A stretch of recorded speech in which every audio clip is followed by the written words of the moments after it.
drink this drink. Because there is people that won't bow to Baal. He had to go in there doing a life because it got tired. But I'm telling you right now, I believe that I'm going to run on and see what the end is going to be. I encourage you to run on and see what the end is going to be. I came too far to be. You came too far to be. You came too far, man of God, to just sit and have a normal existence.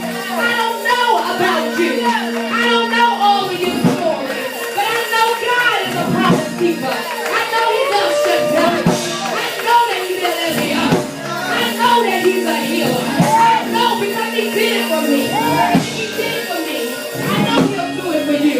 God is not a man that He should lie, nor the Son of Man that you would ever have to repent.